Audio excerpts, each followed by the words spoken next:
Yay! Okay, so I don't get a chance to see you guys, but I am so thrilled to be here. And I have been in Kiwanis officially now 10 years, and I feel like it is the family that I never knew I missed were needed.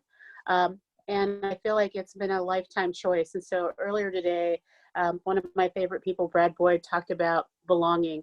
And it's so amazing to have Kiwanis family in Colorado. And I just want to hug everybody through the Zoom. But my smile is really generated because I believe it's all about service, our membership, being innovative, leadership, and experience. And so over the next few minutes, what I'm going to do is break it down for you and talk about those pieces and how you can have some takeaways with what you're doing. And so the girl crush is mutual. So I just have to tell you guys that. I know it's like there are so many people in Colorado. I almost moved to the Colorado Rocky Mountain District because all the family and girl crushes that are there. So, mwah. But service isn't just about doing service, it's about impact. And so when I talk about service with leaders like you all, I'm really talking about how do we re-energize and retool our club so that they can do relevant service, not just doing service because we want to get service hours and we've got those challenges going out there. We all know the numbers. We are one of the most amazing organizations to belong to out there.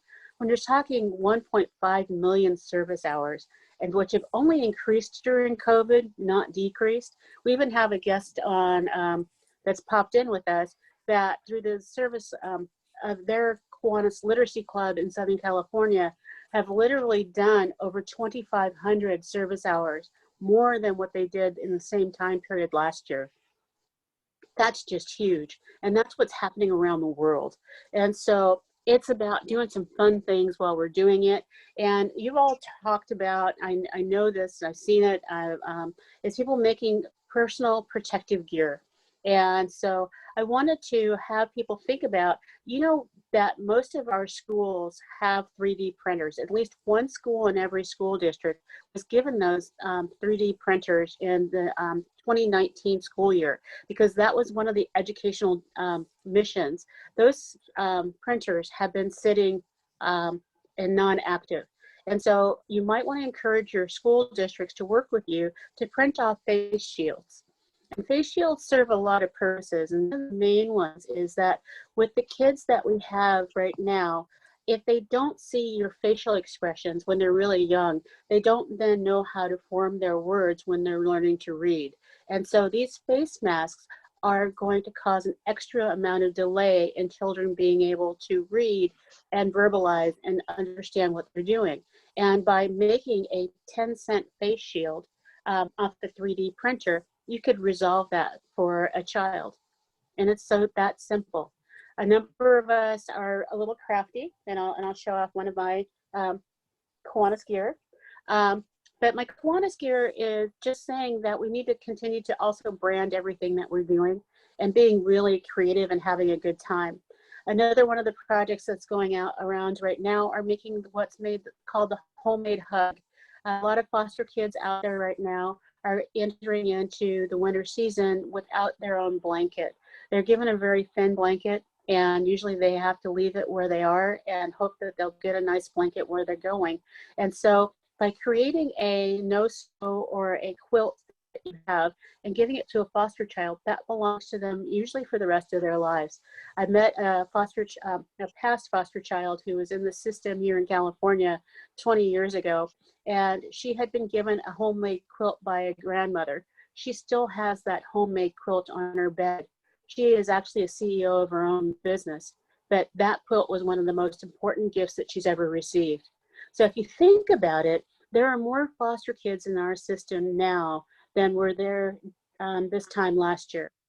It's because so many people are discovering that they can't live with their kids for whatever reason. They've discovered that they're not good parents. And so they're giving their kids away so that the kids can have a better life. That's my hope. And so you can help out a foster kid by giving them something personally made for them. You can also do the social distance scavenger hunts. There's a lot of them out there. Um, but I want you to be a little bit more creative, because I know that looking around the list group of folks that are sitting here, you guys have more resources and more ability to reach and do something higher. And so what I want to challenge you is on some of the college campuses and some of the high school campuses, partnering with them to set up a resource center for kids. And I'm talking about the kind of resource center where a child can walk in, do their laundry, pick up some school supplies, or get a couple to eat, and then be able to leave. And so all of you will get this PowerPoint, so you don't have to take a lot of notes. But I will tell you that Web Laundry Services, which is on most college campuses in the West, is actually partnering with high schools at this point to be able to give them discounted and zero cost laundry facilities, so that we can give this to a child, because a child that walking around clean, it has a better self-esteem than a child that has to wear the same clothes over and over again until they can get to a friend's house or someone's house to be able to do laundry. And you give them a leg up. And so another creative idea that probably hasn't hit your radar so far is we need to be taking care of the moms and dads. And so I know we've been doing a lot of goodie bags for kids and art bags and things like that, but maybe a fun goodie bag for dads. Stay-at-home dads is a very high population right now. And so it includes the earplugs, really good CD, and sometimes an adult beverage. That make it fun, make it for parents so that they feel good about what they're doing, because this is a whole new world. And then you see some pieces on here, and Brad and I share the same clip art folks. But I give you a list of ideas if you wanted to do survival kits for teachers, because a lot of teachers do not have the resources even to go out shopping during a reasonable hour at this point in time. So just taking off a kit for them at their front door would make them feel like sheroes and heroes that they really are. And if your club has a couple of extra gift cards after the holiday season, drop one or two off to your favorite teachers. It'd be totally cool for them as the new year begins. And I'm talking Starbucks. They like a lot of Starbucks. And then if you are thinking about different things for kids right now, I've been told a lot of kids don't need backpacks at this point in time because they are working from home. They have those resources. So if your clubs gave them backpacks in the fall, they still have them. Most kids haven't had the opportunity to lose them like they normally do.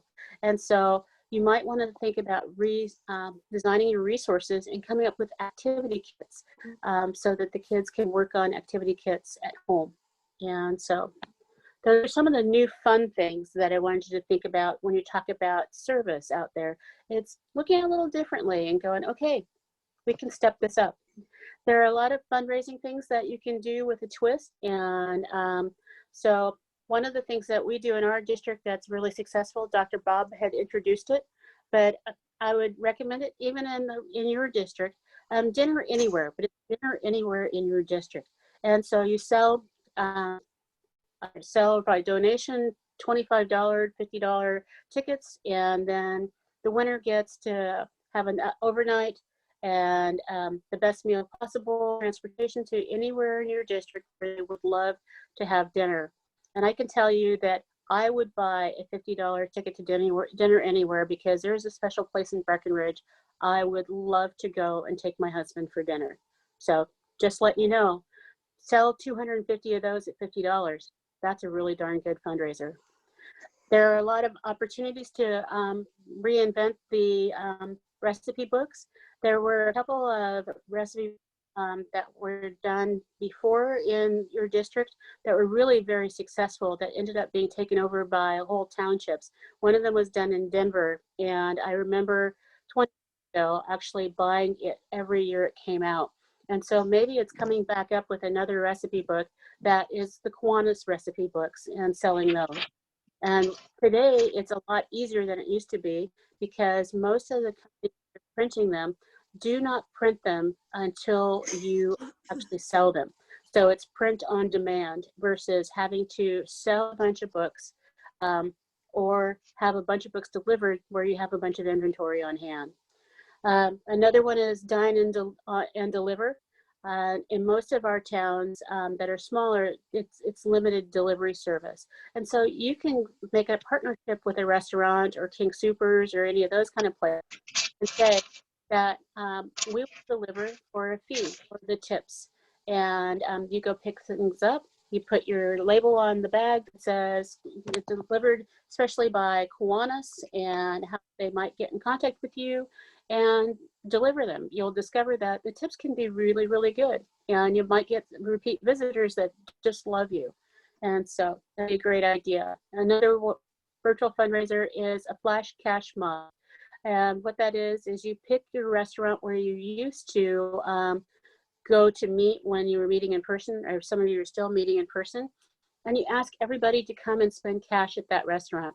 Whether or not they order a meal, they would buy a restaurant coupon or a gift certificate or something like that, but everybody focuses in on cash, which means that the business gets an infusion of cash, but they don't have to pay fees for processing credit cards and all those things.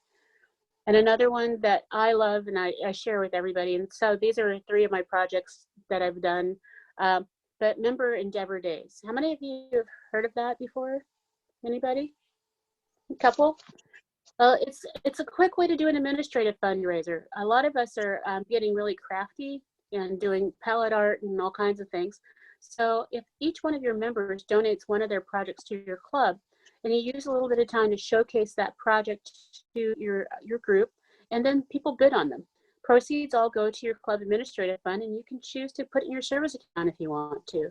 Or if you might want to do and make it a big service project and make it an auction, one of the auction sites I love to use is 32auction.com because it's really simple and easy. And I can tell you that the blanket that is up there actually brought in $200. And my husband was really glad because I'm starting to look like a crafting queen. So I have little doilies and things where I've been learning to sew that end up on arms of chairs and all kinds of things. And I think my dog is afraid that I'm getting ready to knit her a sweater. So, so one of the things that a lot of us love to do, and I know even in Colorado, you guys do winter golf. And I remember chasing around the pink ball in the snow. And so there are a couple of websites that can help you do some phenomenal fundraisers where it's asynchronous. People go out on the course, record their scores, and you send them goodie bags and prizes, and it's still a lot of fun. And it's a great way to social distance and also make a little money. And I always say to anybody who will listen to me, if a 92-year-old man can now make, now he's at $32 million by walking a marathon, then we can all reach out and figure out what the passion is in our community and raise funds. And so that gentleman is in the United Kingdom, and many of you probably see him on TV, but there are a lot of fun ways, and more people are willing to donate right now. I think it's because they know that they don't have to get dressed up. They don't have to collect things in buildings. And the people who are collecting money really care about the community, and we're giving them a reason to give. And it is really honing in our message on why we're hosting a fundraiser, why we're holding a bike-a-thon or a marathon or anything like that.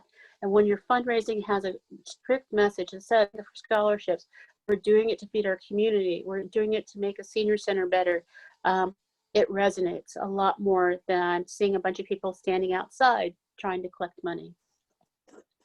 I can't see the chat. Are there any questions out there, Robin? Not that I'm seeing right now, Val. Cool. All right.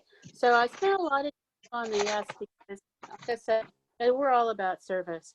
And so when I get to M on membership, I'm talking about strengthening and growing our Kiwanis family, really focusing in on providing roadmaps on how we can increase interest in our family and how people feel like they belong. It includes doing a 12-step club review, and being able to develop a game plan. And I always tell people, you can grow in 30 days. If each one of you were to get just one, that doubles membership in your club. And you can do that in 30 days by doing the 12-step program. And so I've got some pieces on the screen. It's a full program review. There are places at Kiwanis.org where you can also look up the 12 steps where there's more description. I also do a full 1-hour presentation just on the 12 steps. But a couple of things I wanted to point out to you are people in your community really need to know who you are. That's when we talk about making your purpose known. And so it's creating a vision with your club and mentioning it every meeting, talking in newsletters, news releases, fundraisers, everything, letting people know why Kiwanis, why we're so important. And you can use the ACE tools that are on the Kiwanis.org. I always say, you know what? Take a look at those and ask 1 or 2 questions at each meeting of everybody. It's what do they like the most about the club? Talk about that. How can we do more of that? Then the next time it's talking about what are some things that we shouldn't be doing anymore? And how do we phase that out as a question? Those are the ways to use the community assessment without making people feel they're taking a test or quiz. Another thing that's really important is doing a membership survey. A great way to do a membership survey is to have all of your board of directors divide up all the club members and call a club member and start to ask them questions and say, we haven't talked in a while and I really miss you. So I wanted to ask you a couple things about how you feel about the club and how we can make it better. And by doing that together, you have a board meeting, you talk about the findings that you have come up with and what's in common. And it's a great way to do a membership survey, especially right now while most people are sheltered at home. They're desperate to talk your ear off. And they may even explain to you why they haven't been attending a Zoom. And you may be able to come up with a program that goes with that. And then it's important to come up with a membership game plan. Come up with a 30-day or 60-day process that takes into account all these things and do something about it. Not just survey, not just look at different questions, but actually do something with that for your members. I want you to think outside the box. And I know that there are a couple of trustees and past international trustees on this call. And so I know you keep me honest on this. Even though we may not at the international level have multiple levels of membership, every club can come up with their own membership categories as long as the basic district and division and international dues are paid. Everything else that you do, it's on you. You can be very creative about how you do that. So maybe you think about membership categories that are purely service members. They pay the basic dues and they are on call at any time to work on service projects, or they may be on a service project committee. Out there is the word of satellite clubs. Yeah, don't think about it as a satellite club. Think of it more as committee-based. So say in Greeley, you have a couple projects that you want to do in Evans. So you have the Evans Kiwanis Membership Committee. And those are 5 or 6 members that only focus in on things that happen in Evans.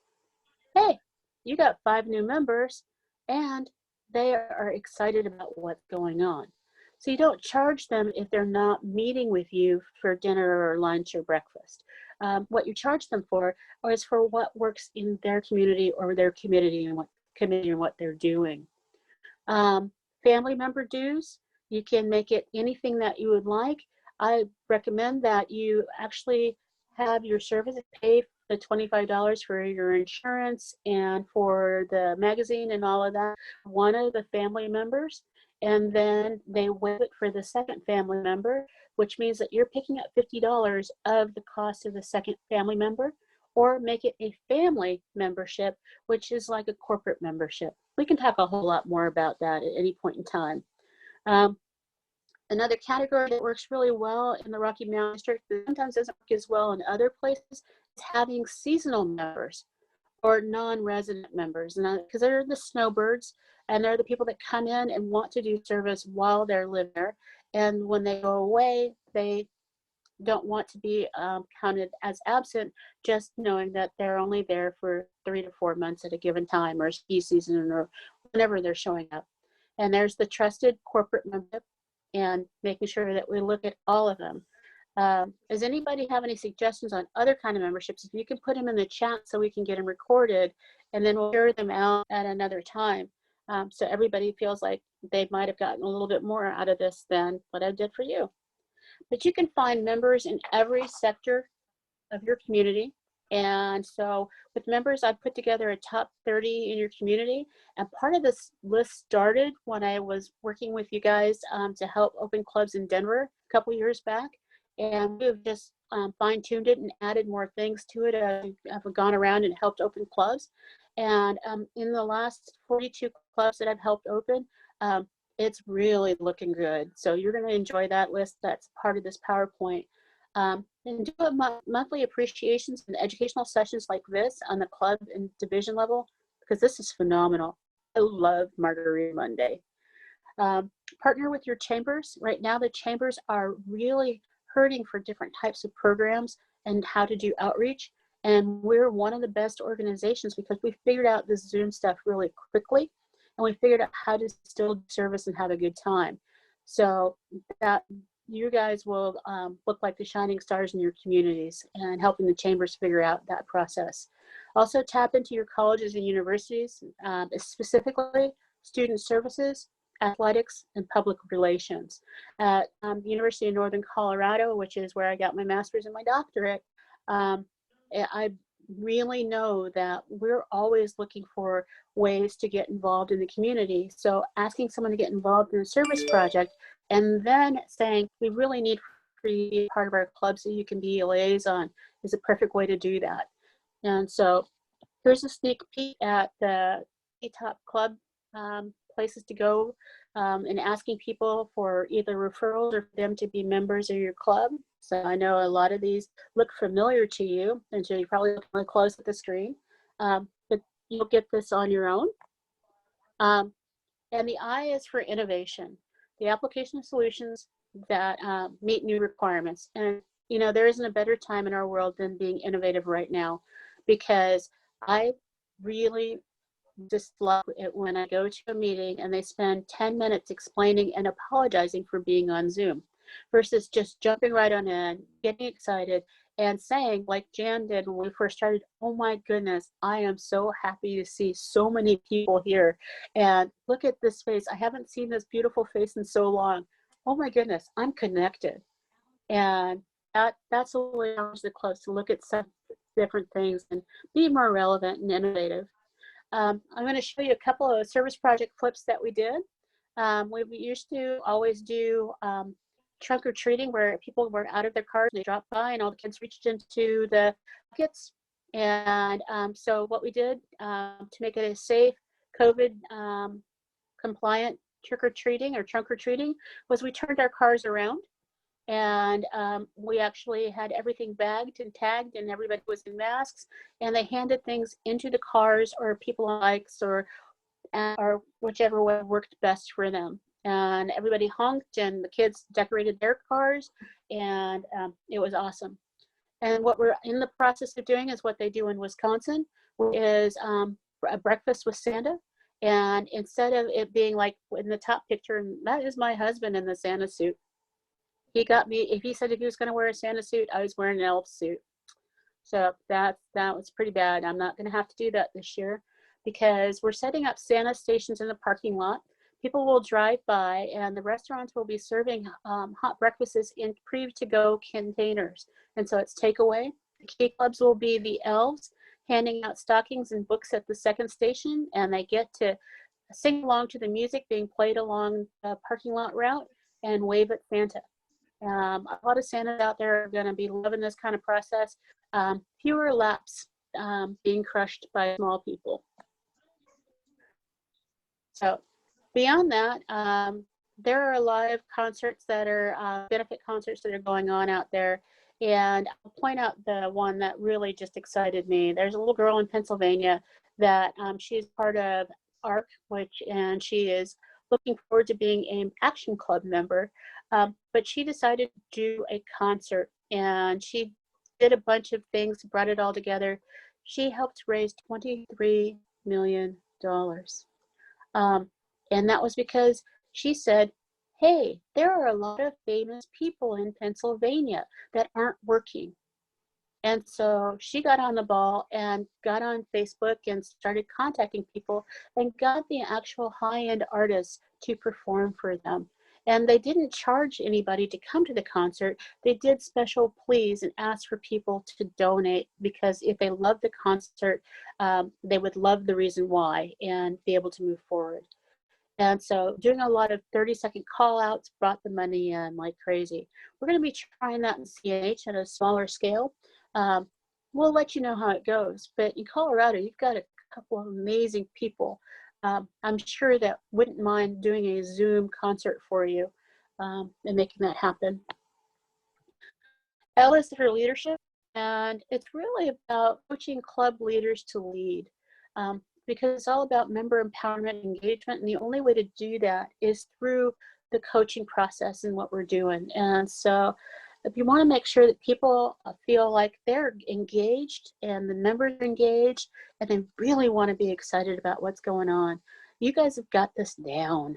And so it's making sure every member is out there doing the same thing, that every member is greeting other folks. When someone comes in on a Zoom, you want to make sure you're checking all of the pages on your Zoom so that someone doesn't feel left out because they're on page 3 in the small corner, and you didn't see them. And so you'll want to have people that are checking in on your chat, checking in on the pages so you don't miss anybody. When it's possible, you want to invite people to take them places. You want to take them to board meetings, DCMs, RTCs, that's regional training conferences, interclubs, conventions. Every member should know that they have an opportunity to go there. It's not just special for leaders and members to go to international convention in Salt Lake City. All of us can go and see each other and have a great time. And if this COVID vaccine all stuff works, wouldn't it be wonderful for all of us to see each other at the convention? I can't wait. And so I may be there a month early, really bothering Steve Westfall and helping him open clubs, because I want to make sure that it's going to happen. If you have members that are trying to figure out how they fit in, have them pick a committee or develop a committee for them so they can be working on stuff when you're not meeting. And the bottom line on all of this is making sure that meetings are fun and exciting. We want to make sure that your board meetings look different from your club meetings, because if people keep thinking that all they're doing is coming to one board meeting after another board meeting, they'll stop Zooming in because they'll find something else to do. I would say go kayaking with a friend. If the river's not frozen, give it a try. It's great social distancing and it's fun, and your club members can probably do it for inexpensive. I wouldn't recommend going skiing as a group because they're really limiting the number of people on the slopes, and they're having some difficulties with the process. And so it would be cost prohibitive for larger clubs to be able to go to the slopes. But doing water sports, which is a lot more inexpensive, might be an option. On a photo safari in your local communities. These are some pictures that were taken down in Los Angeles and Santa Monica. And I went and actually did my follow-up photo safari because I said, no way, I can't believe that I missed this the last time I was visiting my cousin. Wow.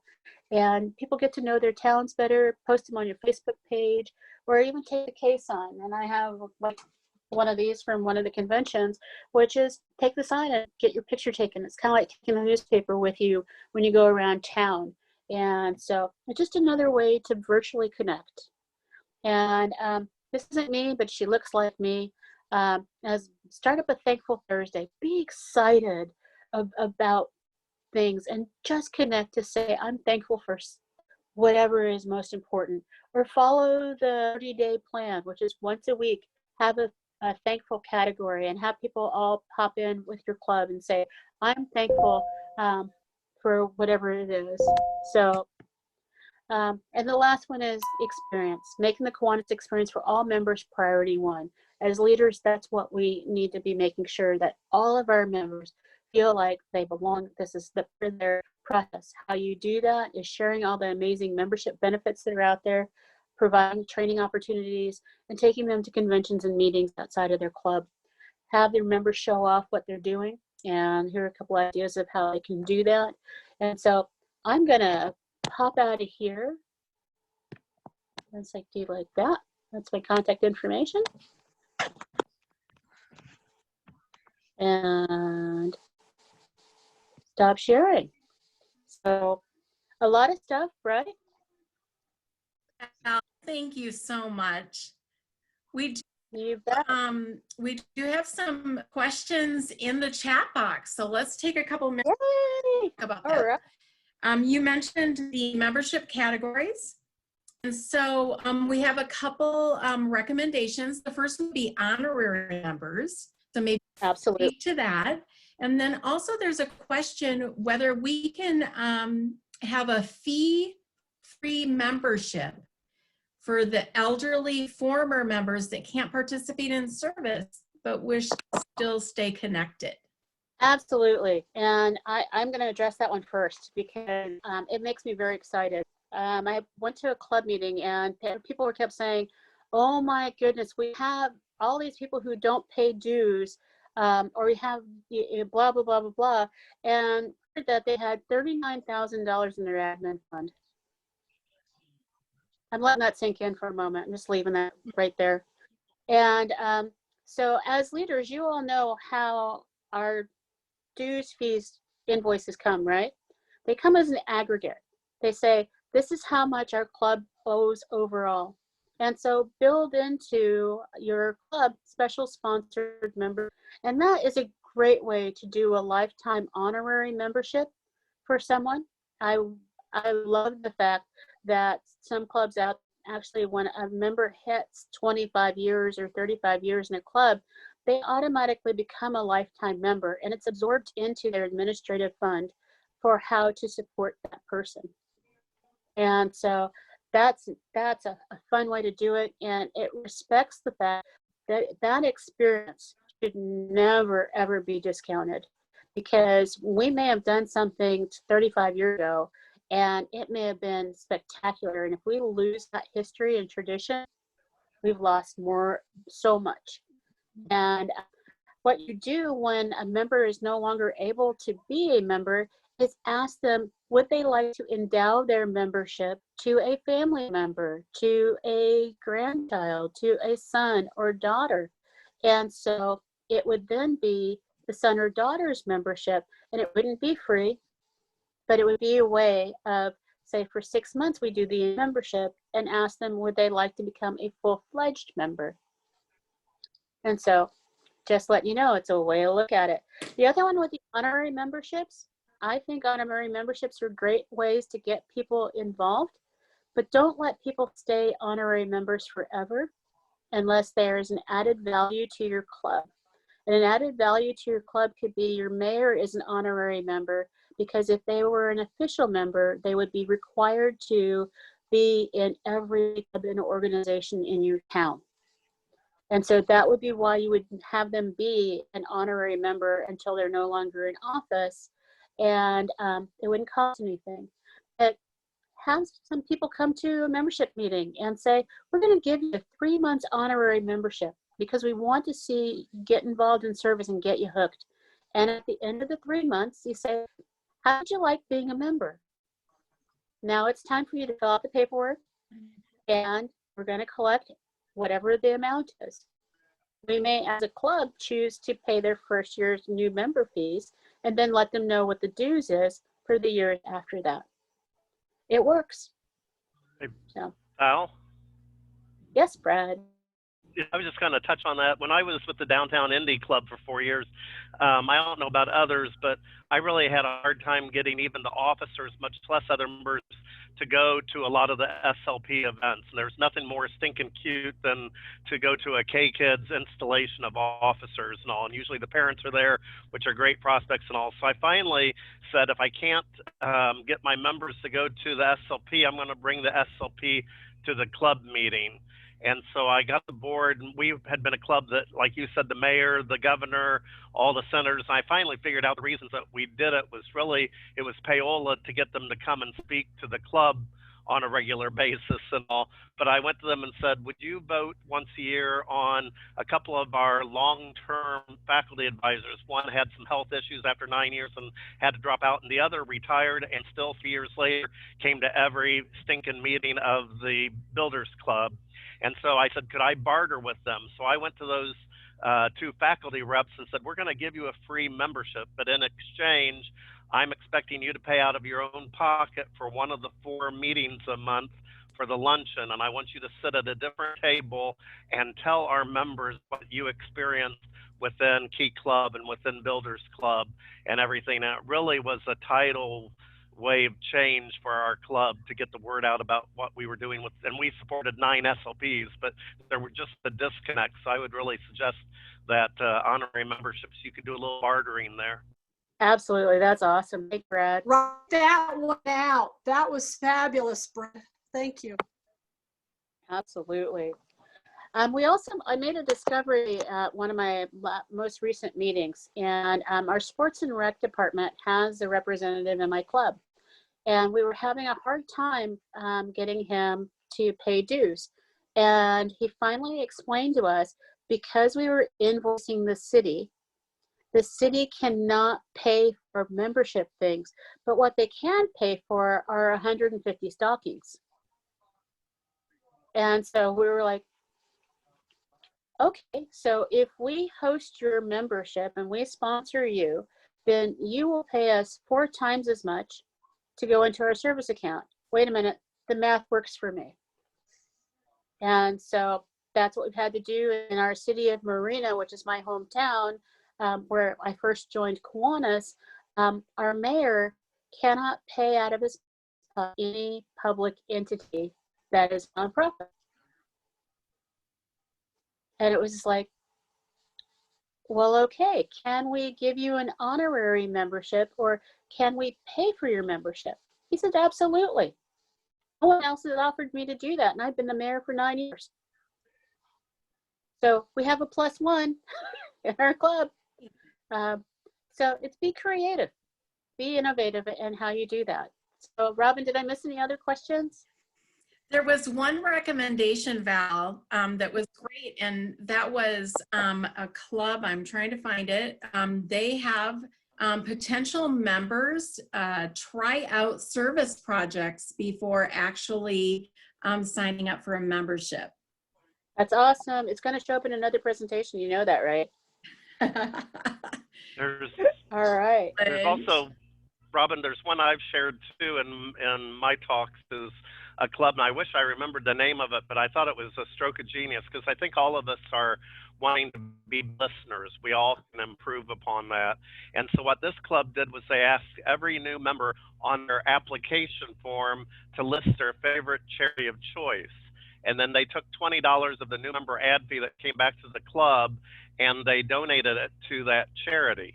The genius of it was that the club got listed in about every nonprofit annual report in town, and the element of a new member getting an acknowledgement letter from a nonprofit saying that the Kiwanis Club cared enough about them to give a gift, even though they don't know it was only $20 in their name, really impressed them. And then the genius part was that they asked that new member to partner up with a veteran, and within 6 months put together a very quick and easy service project for that local charity of choice. So if mine was like the Humane Society, maybe it was collecting cat litter, or organizing a few of us to go and relieve their staff and volunteers of letting the dogs out or something like that. But again, we're listening to those members, and it's a great way to get some new service projects going in clubs.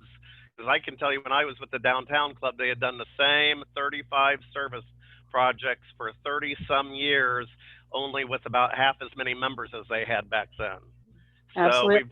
So very few of the younger any clubs are doing anything with like the green movement, which is a great way to attract young people, any environmental type things, and particularly there in the Rocky Mountain area, there's a lot of people that are keen on that. So mix it up and get some new service going. That will really stimulate some enthusiasm.